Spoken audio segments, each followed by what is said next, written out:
My strat to defeating jet lag, chat, is very simple. Be rich. It's very simple. You can get this thing called a business class, and it becomes like a bed. Then you can sleep on it. It's crazy. It's really impressive. They didn't tell me about this for like 15 years.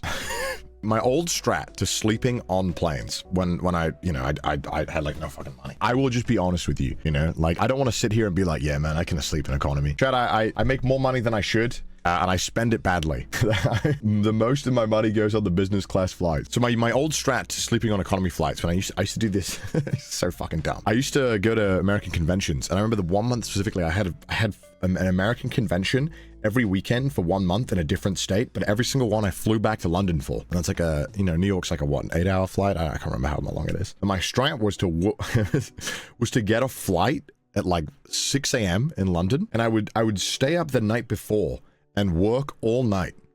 And then I would go to the airport at 3 a.m. And then they used to sell this over-the-counter like drowsy medicine that would make you like make you drowsy. And I never had any problem sleeping, but I just can't sleep on planes. And so I would stay up all night working like crazy, get to the airport tired as fuck. And then I'd go to the pharmacy at the airport and I'd be like, hey, can I have the sleeping pills? And I would just take the sleeping pill, and I would fall asleep enough where I would get like 8 hours. And that was how I did it. And it was awful. It was awful. Don't ever do this. It was so bad. I felt horrific when I got back to the UK after it. But I get it. They just cannot sleep on planes, and also being on planes makes them uncomfortable. Like melatonin. No, it's much weaker than melatonin because the UK doesn't sell melatonin. You can only get it via prescription. I think the US is like one of the only countries where you can get it over the counter. I used to ask for the free beers on the plane, like in economy. I'd be like, how many beers can I have? I just need to fall asleep, because sometimes it would help me like fall asleep. I was like, I'm gonna try every different way. I'm so desperate to fall asleep. I'll try just drinking. Turns out, not a great idea. You wake up feeling way worse than when you went to bed. The drowsy pills kind of worked. They're basically like hay fever tablets. I don't know what the medical word. Definitely don't recommend it. It was some really weak one. They barely helped, the pills, but they were just more of like I think just like a placebo. After I was already exhausted from staying up all night, it would kind of help me just like pass the fuck out. And I would always try and get like the corner seat, the window seat, or the aisle, and then I would just curl up into a ball like this. And then like the stewardesses would come around sometimes, and they'd wake me up, be like, "Are you good?" I'm like, yeah. So that was what I used to do. And then one time after like.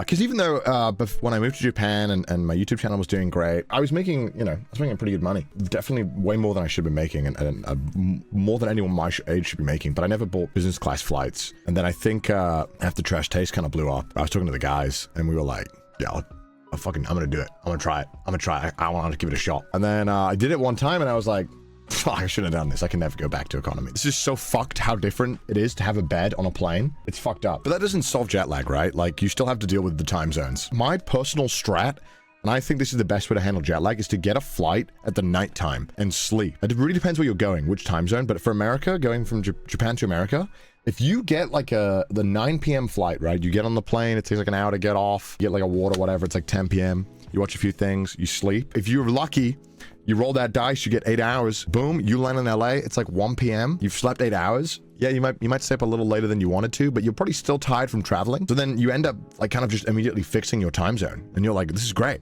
So I landed, and I've started doing this. I start planning stuff for like when I land. So I'll tell people like I've been through LAX so many times now, where I'm pretty sure it takes like from the moment my plane lands to me getting out or to wherever I need to go is like 2 to 3 hours. And in Japan, it's like 10 minutes when you get out the airport. But in America, it's so long.